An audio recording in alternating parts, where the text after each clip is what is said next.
Buenas tardes, soy Laime Pamela Mabel, estudiante de la carrera Ciencia de la Comunicación de la Universidad Nacional de Salta. A continuación explicaré sobre las temáticas más importantes que se vio en la materia Procesos Sociales de América en el 2019. La primera temática que vamos a abordar es la etnohistoria. A principios del siglo XX apareció el término etnohistoria, definida como la historia de los pueblos ágrafos, realizada a través de los testimonios ligados por otros pueblos. Era la historia de la gente sin historia. Interesante.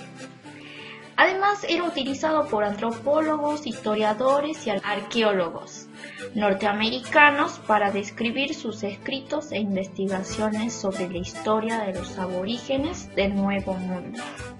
En años más recientes, la etnohistoria ha pasado de ser el estudio histórico de cualquier pueblo no europeo y su objeto es reconstruir la historia de los pueblos indígenas antes y después de su contacto con Europa mediante la utilización de fuentes arqueológicas, orales y documentales. La etnohistoria tiene como campo de estudio las relaciones interétnicas, es decir, las interacciones entre grupos con culturas diferentes a partir de las cuales se suscitan los procesos de aculturación, de los cuales surgirán las culturas híbridas. La etnohistoria se encarga del estudio del pasado, remitiendo desde el presente a los sectores sociales de los que no se tienen registros históricos sistematizados, con el propósito de conocer los diversos procesos que han incidido en su transformación histórica y cultural. Pasamos a las fuentes indígenas.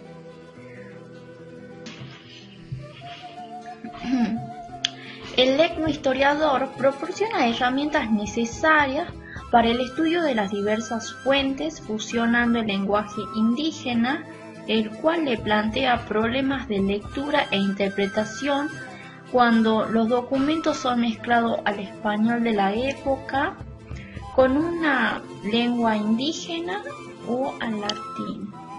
Además, están las fuentes utilizadas como la paleografía y la etnografía. En cuanto a la crónica de lo imposible, los escritores indígenas intentaron recrear el pensamiento andino como un sistema totalizante con las mismas dimensiones del pensamiento histórico europeo. El mundo andino no conocía una vara absoluta para medir el tiempo a partir de una fecha convencional. Bien, ahora vamos a hablar sobre las fuentes indígenas.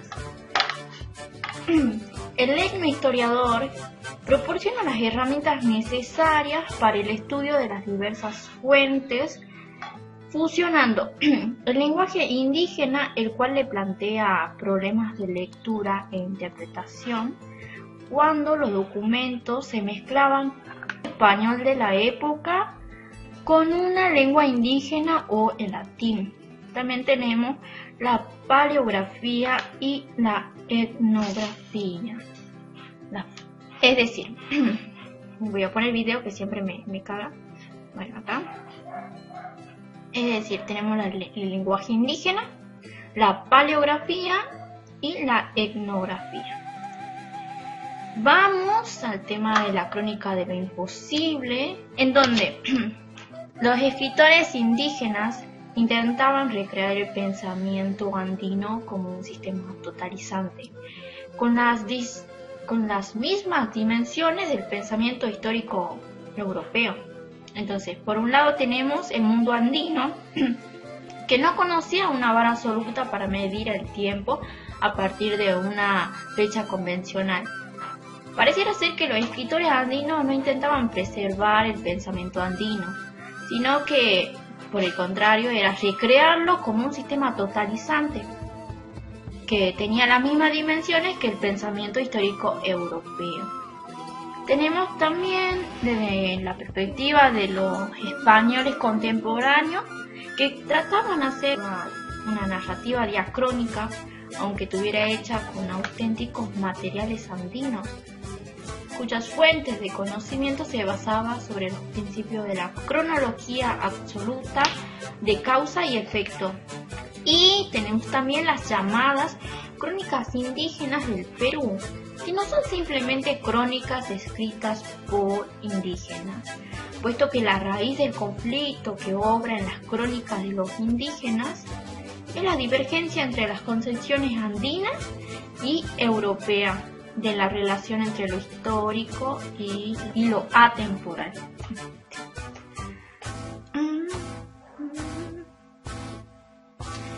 Podemos decir que se trata de una literatura de lo imposible, por esta contradicción existente entre diversas crónicas que interpretaban el pasado incaico desde una posición, ya sea eurocéntrica, andina o indígena, cuyos escritos muestran diversas miradas de ver al mundo. Un ejemplo es Pachacuti-Yamqui, que reivindicar la posición de los hombres andinos como católicos, teniendo en cuenta que los españoles pretendían que la iglesia se expandiera a millones de almas, pero lo que sucedía era que la mayoría de las comunidades andinas continúan sirviendo a sus dioses no cristianos y clandestinos. Y también la imposibilidad política de conceder a los indígenas los beneficios codiciados por postulantes españoles más poderosos. Esto creó un resentimiento mutuo entre eclesiásticos e indígenas. A la vez aumenta la complejidad del proyecto de crear una ideología de orden superior a las particularidades étnicas. Y seguimos. Y ahora pasamos al imperio inca, que fueron llamados el pueblo del sol, y se dice que fue el imperio más grande del Nuevo Mundo. Y ahora pasamos a la reciprocidad, donde los deberes económicos de unos implican los deberes de otros en un intercambio mutuo de dones y contradones.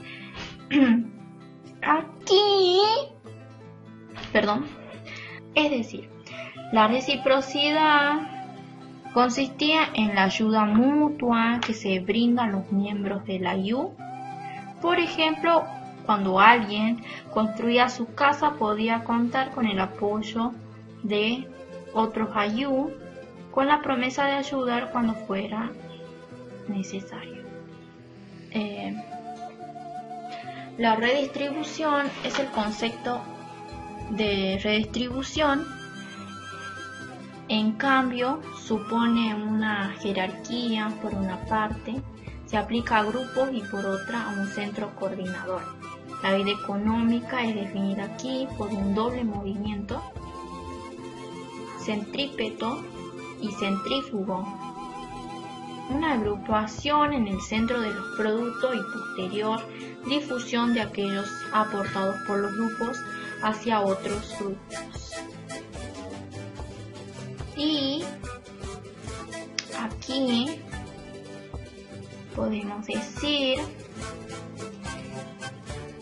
en síntesis, la redistribución consistía en que los ayú entregaban los frutos a los curacas y la cantidad de productos tributados se registraban en quipus y luego eran guardados en colcas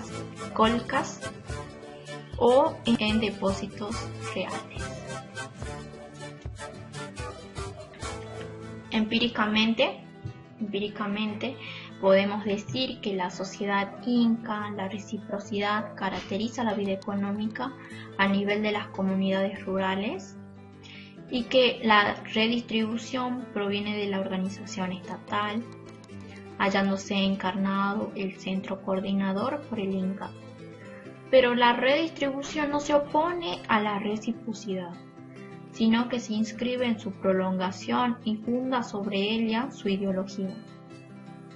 En este esquema debe atribuirse un lugar especial a los jefes locales, cuya importancia ha sido muy descuidada y constituyen principalmente la bisagra entre la reciprocidad comunal y la redistribución estatal. El carácter esencial del tributo consiste en que los campesinos deben su fuerza de trabajo y no el producto de las tierras de los ayllus, pero se entremezclan dos hechos. De acuerdo con el principio de reciprocidad, la obligación del tributo se confunde con el derecho a la tierra comunitaria. Todos los curacas, desde el gobernador de la provincia hasta el jefe de 100 hombres, son exentos del trabajo manual y tributo. Y pasamos a el tributo. Los tributos eran debido al Inca, eran dados al Inca, lo que asegura la circulación de los bienes a través de todo el imperio, ya sea el producto de las tierras del Inca llegue directamente al Cusco o que el Inca transfiera de una región a otra los bienes acumulados en sus graneros. La economía inca no reconoce la moneda, sin embargo los bienes circulan a través del imperio. En el tributo no existía el comercio, ni el dinero, ni el descanso. Pasamos a la propiedad de la tierra. La tierra constituye el medio principal de producción. ¿Y a quién pertenece? Según el cuadro clásico de Garcilaso de la Vega, queda de la sociedad una imagen retrospectivamente racionalizada. La tierra se divide en tres partes: la del Inca, la del Sol y la de las comunidades. Podemos decir que existieron dos sistemas importantes de posesión comunitaria de la tierra antes de la conquista. Por un lado el ayllus y por otro el capulli. El primero, el ayllus, es un grupo humano unido por vínculos de sangre, asentado en la tierra que posee y trabaja en común, cuyos miembros se dividen por igual el fruto de su esfuerzo. Los miembros del ayllus heredan en común su territorio, pero la tierra se distribuye para su explotación en parcelas de extensión variable y proporcional a las familias que de ellas se benefician. Dicha distribución es periódica y anual. Cada familia dispone de una propiedad, su casa. Quizás un campito particular y algunos animales domésticos, pero el trabajo de cada familia resulta asegurado en lo esencial por el terreno del cual se beneficia, pero también es complementado por un sistema de cooperación entre parientes y amigos. Esto es el sistema del ayllus. En cambio, el capulli era una unidad territorial y administrativa en las ciudades del Imperio Mexica. Una ciudad comprendía siempre varios capules.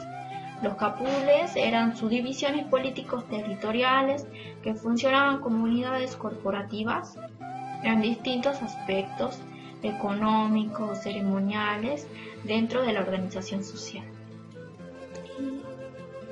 Pasamos a los sistemas productivos.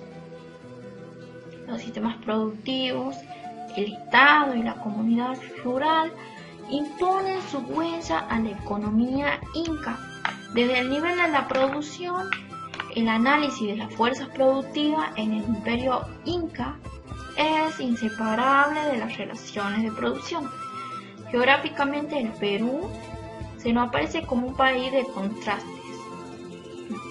Desde el nivel del mar hasta las grandes alturas habilitadas, une el desierto desnudo y la selva frondosa, el calor permanente y la nieve eterna. En este conjunto suelen distinguirse, para simplificar, tres zonas fundamentales. En el oeste, en la costa árida del Pacífico.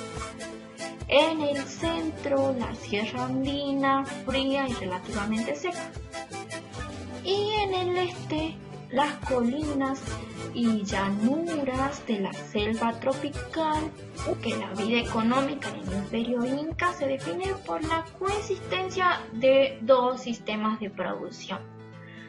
Uno, fundado sobre el cultivo de la patata y la crianza de las llamas, que se desarrolla sobre el altiplano.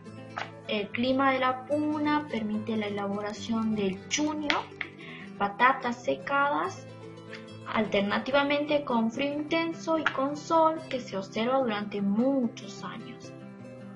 Y otro fundado sobre el cultivo del maíz, originario de las regiones calientes, se desarrolla en la zona media quechua gracias a una política de grandes obras.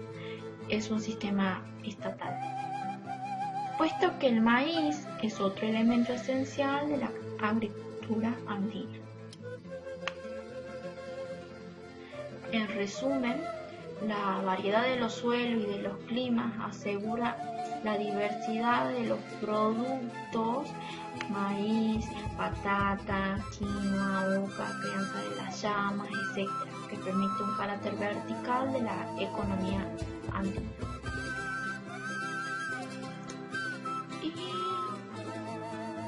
Y los tipos de tributos. Vamos a hablar de los artesanos, que solo deben el producto de su trabajo especializado y están libres de toda otra ocupación. Por otro lado, el trabajo colectivo de la tierra. Los miembros de la Yu suministran sus fuerzas en las tierras del Inca y del Puraca para cultivarlas en común. El producto de los campos era almacenado en los graneros locales o provinciales. La mita, servicio personal y periódico. El Estado recluta un cierto número de tributarios para el ejército y los grandes trabajos, como la construcción de carreteras, puentes, templos, según las necesidades y durante un tiempo limitado. Y el tributo textil. Cada familia hila y teje para el Inca el importe del tributo, que varía según las fuentes. Sin embargo, siempre el Inca es quien suministra la materia prima para hacerla tratar. De esta manera también deben su fuerza de trabajo. Y por último, pasamos a la distribución del espacio siguiendo los puntos cardinales que orientan las grandes divisiones políticas. El primero, unimos dualismo y cuatripartición. Tuantiyusu, el imperio de las cuatro cuadrantes. Chinchayusuyu al oeste, Antisuyu al norte, Collasuyu al este y Kuntisuyu al sur. Las cuatro partes del imperio situadas alrededor del Cusco entran en una clasificación y se ordenan según oponen dos a una jerarquía. La primera de nacimiento a los dos conjuntos de arriba y de abajo, constituyendo Chinchaysuyu y Antisuyu, la mitad superior, mientras que Collasuyu y Kuntisuyu forman la mitad inferior. El Cusco, que es la residencia del Inca y centro del imperio, se divide a su vez en cuatro barrios que llevan el nombre de las cuatro grandes provincias. Estas partes, el Cusco, que es la residencia del Inca y centro del imperio, se divide a su vez en cuatro barrios que llevan el nombre de las cuatro grandes provincias. Estas partes se agrupan de dos en dos para formar dos unidades opuestas. Anan Cusco o Alto Cusco y Urín Cusco o Bajo Cusco. Y ahora vamos con la tripartición. En un proceso de despoblamiento, la organización dualista resulta recortada por una división tripartita en Cusco y en el resto del imperio. Las categorías Cariana, Pachán y Callao designan tres grupos situados en un orden jerárquico. El orden jerárquico de la tripartición se proyecta sobre la organización dualista y cuatripartita, que comprende ya una jerarquía con una mitad superior y otra mitad inferior. Y el sistema decimal,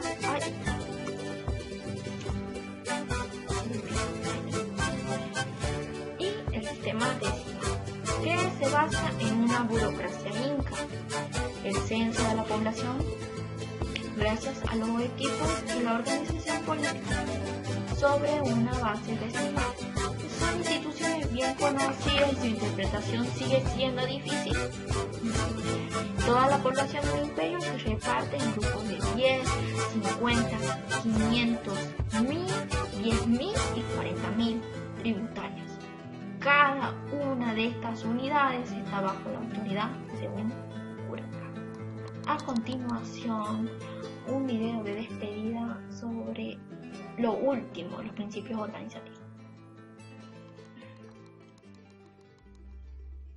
Incluyendo territorios de lo que ahora son Perú, Ecuador, Bolivia, Chile y Argentina. No tenían el concepto de imperio y le llamaban a su estado Tahuantinsuyo, las 4 regiones. La capital era Cusco y su gobernante era llamado el Inca, a quien se consideraba descendiente directo de Inti, dios del sol. La leyenda cuenta que el sol mismo mandó a su hijo Sapa Inca y a su esposa a fundar Cusco. Eran un pueblo muy organizado. Del Inca dependían los sacerdotes y los gobernantes de cada región. Había una clase noble y la mayor parte del pueblo estaba formada por grupos de familias llamados Ayllu, que tenían bajo su custodia extensiones de tierra y oficios especializados. Se sabe que los productos del trabajo se entregaban al gobierno, quien después los repartía a todo el pueblo. Por eso, aunque los nobles vivían con más lujos, en el imperio no existía el comercio, ni el dinero, ni el desempleo. Cuando un joven llegaba a la edad adulta, debía servir en el ejército. Así se creó un ejército formidable. La organización social era tan buena que lograron convencer de forma pacífica a varios reinos vecinos de unirse al imperio a cambio de enseñarles cómo aplicar el sistema en sus territorios. Y a quienes no convencían, bueno, para eso estaba su ejército. Los incas practicaban el cultivo por terrazas de papa, maíz y calabaza, la crianza de alpacas y llamas. ¡Eh! Como la antorcha humana de los 4 fantásticos. ¡Llamas a mí! Ah, no, ¿verdad?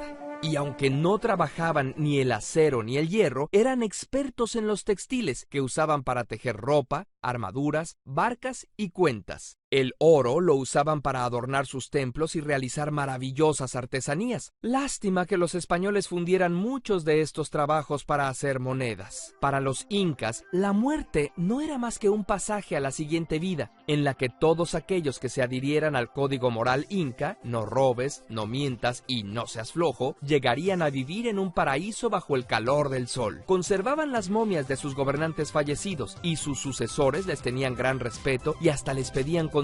Practicaban la modificación corporal. Era común colgarse objetos en los lóbulos de las orejas haciendo llegar estos hasta los hombros. Por eso, los españoles en un principio les llamaron orejones. Además, sujetaban el cráneo de los niños para lograr que se les alargara. Aparentemente no tenían escritura, por lo que todo su conocimiento era transmitido por tradición oral. Lo que sí tenían era quipús, un complejo sistema de cuerdas anudadas con las que llevaban cuentas y registros. También puede ser que sirviera para contar historias, pero nadie sabe con certeza cómo. Lo cierto es que los mensajeros llamados chasqui las llevaban como se llevan cartas. Los incas eran increíbles constructores. Hicieron excelentes caminos para unir su imperio, como el Camino Real, que unía las ciudades de Cusco con Quito. Como había constantes terremotos, sus edificios estaban hechos por piedras labradas que encajaban perfectamente, por lo que no puedes meter un cuchillo entre dos. Otra ciudad importante fue Machu Picchu, tan aislada que no se descubrió sino hasta principios de 1900. Se cree que era donde el Inca se iba de vacaciones.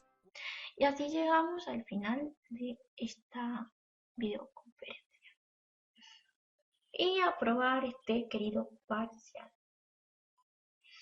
Buenas noches.